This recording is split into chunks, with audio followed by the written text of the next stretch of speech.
स friends नोंथांमोनाथ' mister इनुस बिथांखौ बयबो सिनायखायो जानांगौ नङा होमबा स आरो गोबाङानो मा बिथांनि भिउवार्स एबा साबस्क्राइबारबो जानो हागौ स आरो मा बिथांनि इउटुब चेनेला जेनाखि 5-4 मानसि सिगां हेक जादोंमोन नङा होमबा माने मोनसे जेनाखि स्पन्सारशिपनि मोनसे मेल फैनायावहाय बे लिंकआव क्लिक खालामनानै बिथांनि बे इउटुब चेनेला हेक जादोंमोन नङा होमबा जेनाखि बिथांनि YouTube channel mister इनुस YouTube channel दंमोन ना बिथांना आगोलहाय मा मिस्टार इनुस इउटुब चेनेल जेनाखि बे चेनेलावहाय बिथाङा मा रस्टिं बायग्रा माखासे भिडिअफोरखौ मा आपल'ड खालामोमोन गावनि बे इउटुब चेनेलाव दा बिथांनि जेनाखि YouTube channel mister इनुस YouTube channel नङा होमबा आगोलनि जेनाखि 5 मान्थसो सिगां 5 बिदिनो 5 मेबि 4-5 मान्थसो सिगां बिथांनि इउटुब चेनेला हेक जादों बिदिनो एप्रिल ना मार्चआवहाय जादोंमोन आरोखि ना बिनि इउटुब चेनेला मिस्टार इनुस इउटुब चेनेला बिथाङा मा गावनि बे इउटुब चेनेलाव आगोलावहाय मा रस्टिं भिडिअसफोरखौनो बांसिन आपल'ड खालामोमोन नङा होमबा स बिथांनि बे इउटुब चेनेला 5-4 मान्थसो सिगां हेक जादोंमोन दा बिथांनि इउटुब चेनेलाव मा दा ब्रेक जाफिनबाय आरोखि ना बिथांनि इउटुब चेनेल जेनाखि आगोलनि जेनाखि हेक जानाय चेनेल जेनाखि रस्टिं भिडिअ आपल'ड खालामग्रा मिस्टार इनुस इउटुब चेनेल बे इउटुब चेनेलखौ मा बिथाङा दा मोनफिनबाय आरोखि ना अके स आरोबाव बे मोनफिननायनि मेन रिजोना मारै मा खालामनानै बिथाङा गावनि बे इउटुब चेनेलखौ मोनफिनदोंमोन मादोंमोन बिनि सोमोन्दै आं दिनै बे भिडिअनि गेजेरजों नोंथांमोननो स्टेप बाय स्टेप खोन्थालांगोन फारि स नोंथांमोना भिडिअखौ मा स्किप खालामसे जोबसिम नायलांबाय थाबानो जाबाय स आरो बिथाङा गावनि बे इउटुब चेनेलखौ मोनफिननानै माने जेनाखि 4-5 मान्थसो सिगां जेनाखि गावनि बे मिस्टार इनुस इउटुब चेनेला हेक जानाय बे हेक जानायखौ दा मा मोनफिननानै बिथाङा जोबोर खुसि जादों आरोखि ना स आंबो गोजोननाय मोनदों बिथांनि बे इउटुब चेनेला बिथाङा गावनि बे हेक जानाय इउटुब चेनेलखौ मोनफिननायखौ नुनानै आंबो गोजोननाय मोनदों गोसोखौ स आंनि गोसो गोरबोनिफ्राय बिथांनिसिमबो कंग्रेचुलेसन स आरोबाव बिथांनाव मा दा बुंनो थाङोब्ला 3 चेनेल जाबाय बिथांना मोननैया मनिटाइजेसन अन जानाय आरो मोनसेया मा दाबो मनिटाइजेसन अन जायाखै आरोखि ना स मोनसेया जाहैदों मा मिस्टार इनुस आरो मोनसेया जाहैदों मा इनुस दैमारि आरो मोनसेया जाहैदों इनुस गेमिं अके स इनुस गेमिं बिथाङा मा गेमिं भिडिअबो मा पाबजि बायदिसिना गेमिंबो मा लाइभ टेलिकास्ट होयोना लाइभ होयो इउटुबावहाय स जेनाखि आगोलनि 4-5 मान्थसो हेक जानाय चेनेल जेनाखि मिस्टार इनुस इउटुब चेनेलमोन ना बिथाङा मा बे चेनेलनि नामखौ दा मा मिस्टार इनुसनिफ्राय मा इनुस दैमारियाव चेन्ज खालामबाय आरोखि ना स आगोलनि जेनाखि 4-5 मान्थसो हेक जानाय मिस्टार इनुस इउटुब चेनेल बे मिस्टार इनुस इउटुब चेनेलनि नामखौ दा मा चेन्ज खालामबाय बिथाङा मा दा बे चेनेलनि नामखौ इनुस दैमारिसो दोनबाय आरोखि ना इनुस दैमारि आरोबाव मा बिथाङा जेनाखि गावनि बे आगोलनि जेनाखि 4-5 मान्थसो सिगां हेक जानाय चेनेल नङा होमबा बे हेक जानाय चेनेल हेक जाखांनायनि उनाव मा मोनसे चेनेल खुलिबावदों बिथांनि चेनेलनि नामा जों मा इनुस दैमारि आरोखि ना स बे चेनेला दा दङ स नोंथांमोना नायनो हागोन बेखौबो आरो मोनसेया जाहैदों इनुस गिमिं 3 जाबाय आरो बिथांनाव दा चेनेला बुंनो थाङोबा मिस्टार इनुस आरो बे इनुस दैमारियाथ' आगोलनिखा रस्टिं भिडिअ आपल'ड खालामबाय बेथ' मनिटाइजेसन अन जाखानाय आरोबाव मा बिनि उनाव चेनेल हेक जाखांनायनि उनाव मोनसे चेनेल खुलिबावदोंमोन बिथाङा मा मिस्टार इनुस अके स मिस्टार इनुस बेबो बे चेनेलाबो दा मनिटाइजेसन अन जानाय स बिथांनाव मा बुंनो थाङोब्ला दा मोननै चेनेला मनिटाइजेसन अन जानाय आरोखि ना अके स आरो मोनसेया जाहैदों इनुस गेमिं बे दाबो मनिटाइजेसन अन जायाखै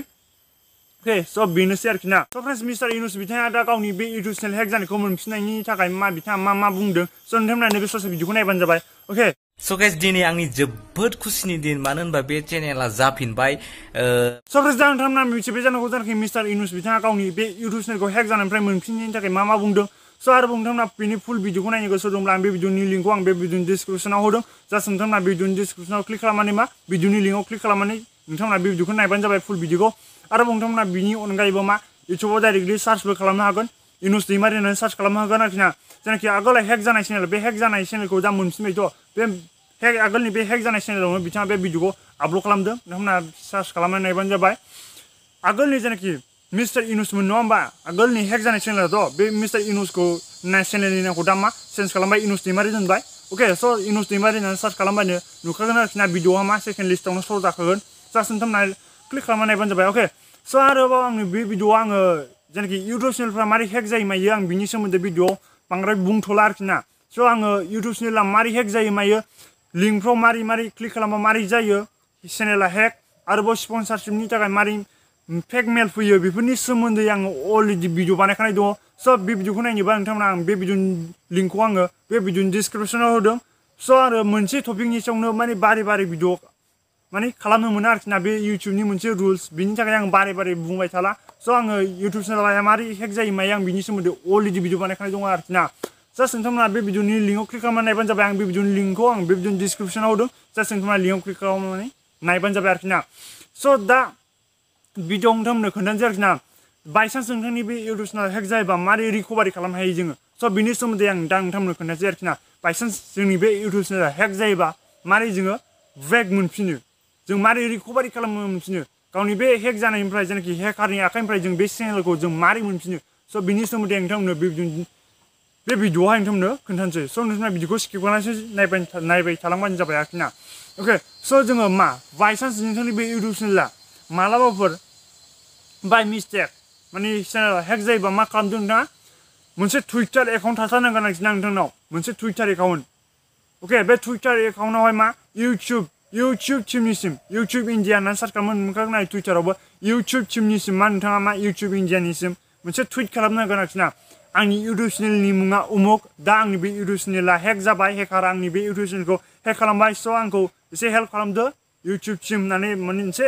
माने टुइट खालामबानो जाबाय आरोखि ना बे नोंथाङा जेनाखि टुइटाराव टुइट खालामनाय बे टुइट खालामनायखौ नोंथाङा नोंथांनि भिउवार्स एबा नोंथांनि बे साबसक्राइबार्स एबा नोंथांनि बे फल'वार्सफोरखौ मा नोंथांनि जेनाखि टुइटाराव टुइट खालामनाय बे टुइट खालामनायखौ नोंथाङा मा फिर नोंथांनि बे फल'वार्स साबसक्राइबार्स एबा नोंथांनि बे भिउवार्सफोरखौ मा रिटुइट खालामफिन आरोखि ना नोंथांनि जेनाखि टुइटाराव टुइट खालामबाय बे टुइट खालामनायखौ मा फिर नोंथांनि बे टुइट खालामनायखौ रिटुइट खालामफिन आरोखि ना बिदि रिटुइट खालामबाय थायोबा मा इउटुबनिसिम मा प्रेसार थाङो आरोखि ना माने इउटुबा बेबायदि बांसिन नोंथांनि जेनाखि इउटुब टिमनिसिम टुइटाराव टुइट खालामनाय बे बांसिन रिटुइटेड जायोबा मा इउटुबा नोंथांनिसिम थाबैनो रेसपन्स होयो आरोखि ना स' जेसेबांनाखि नोंथांनि बे टुइट खालामनायखौ टुइटाराव जेनाखि नोंथांनि इउटुब चेनेलनि सोमोन्दै हेक जानायनि सोमोन्दै टुइट खालामनाय बे टुइट खालामनायखौ जेसेबांनाखि नोंथांनि फल'वार्स भिउवार्सफ्रा साबसक्राइबारफ्रा जेसेबांनाखि नोंथांनि फल'वार्सफ्रा रिटुइट खालामफिनो जेसेबांनाखि पाब्लिकआ रिटुइट खालामो होमबा मा इउटुबनिसिम बांसिन प्रेसार थाङो आरोखि ना होमबा इउटुबा मा थाबसिन चेक खालामनानै आरोखि ना नोंथांनि बे इउटुब चेनेलनि सोमोन्दै आरोखि ना बिजिरनानै नायो आरोखि ना स' थाबैनो रेसपन्स मोनो बिदिबा स' नोंथांनाव मा मस्ट इम्परटेन्ट नोंथांनाव जुदि इउटुब चेनेल दंबा नोंथाङा मोनसे टुइटार एकाउन्ट बानायना लाखाथार आरोखि ना फल'वार्स बानायनानै ला हागौमानि नोंथांनि बे भिउवार्स साबसक्राइबारफोरखौ मा नोंथांनि बे टुइटार एकाउन्टआव नोंथांखौ मा फल' खालामनोसै आरोखि ना बेबायदि आरोखि ना आरो मा इउटुबनिसिम मेल खालाम हागौमानि मेल खालाम माने हेल्प बिबानो जाबाय आंनि इउटुब चेनेला हेक जाबाय ओरैबायदिमोन आंनि इउटुब चेनेलनि मुङा ओरैबायदि जानानै आंनि बे इउटुब चेनेल नोंथांनि बे इउटुब चेनेला मा सिस्टेमै मा खालामनानै नोंथांनि बे इउटुब चेनेला हेक जाया माया बिनि सोमोन्दै नोंथाङा मा एसे बेखेवना खिन्थाबानो जाबाय मेल हरनानै आरो मा टुइट खालामनायावबो जेनाखि टुइटाराव टुइट खालामनाय बे समावबो मा नोंथाङा मा एसे बेखेवना खोन्थाबानो जाबाय नोंथांनि बे भिउवार्स फल'वार्सफोर साबसक्राइबारखौ मा रिटुइट खालामफिनबानो जाबाय स' होमबानो मा इउटुबनिफ्राय मा थाबैनो रेसपन्स मोनो आरोखि ना आरोबाव चेनेला मा बेकबो फैफिनखायो गोबां इउटुब चेनेल मा हिन्दी इउटुबार्सफोरनि बुंनो थाङोबा आरो नै फर एग्जाम्पल बुंनो थाङोबा नै मिस्टार इनुस आरोबाव दाख्लैसो थांनानै बुंनो थाङोबा नै दाख्लैनि मा होनो केरिमिनाटिनि इउटुब चेनेलाबो मा हेक जादोंमोन नङा होमबा स' बिथांमोनबो दा मोनफिनबाय माने बिथांमोनाथ' मा बुंनो थाङोबा बिराद फल'वार्स दंखायो बिथांमोना मा साननैनि गेजेरावनो मोनफिनदों गावनि बे इउटुब चेनेलखौ हेक जानायनिफ्राय अके स' बेनोसै आरोखि ना फुरा रिटुइट खालामखादों बिनि जेनाखि इउटुब चेनेला हेक जादों अब्लानो मा बिथाङा टुइटाराव टुइट खालामदों आरोखि ना अब्लानो मा बिथांनि बे फल'वार्सफ्रा फुरा रिटुइट दा मा साननैनि गेजेरावनो चेनेलखौ बेक मोनफिनबाय स' मा दा बुंनो थाङोबा नै मिस्टार इउनुस बिथांनि चेनेलावबो मा 5-4 मान्थनि उनावनो नै दा बेक मोनफिनबाय नै दा मोनफिनबाय हेक जानायनिफ्राय दा मोनफिनबाय मा बिथाङाबो मा खालामदोंमोन टुइटारावहाय गावनि बे इउटुब चेनेलखौ हेक जानायनि सोमोन्दै टुइटाराव टुइट खालामदोंमोन आरोखि ना स' बेनोसै आरोखि ना बाइचान्स नोंथांनि इउटुब चेनेलाबो हेक जायोबा बिदिनो खालामो आरोखि ना अके स' आइ होप नोंथांमोना भिडिअखौ नायना बुजिबाय जानांगौ नोंथांमोना दिनै भिडिअखौ नायना मोजां मोनदों भिडिअखौ लाइक खालामदो आरो शेयार खालामदो नोंथाङा जुदि आंनि चेनेलाव गोदान चेनेलखौ साबसक्राइब खालामदो आरो साइडआव थानाय बेल आइकनखौ बाजाव जेब्लानाखि आं गोदान भिडिअ आपल'ड खालामो बिनि नटिफिकेसनखौ मोननो थाखाय सरप्राइज दिनैनि थाखाय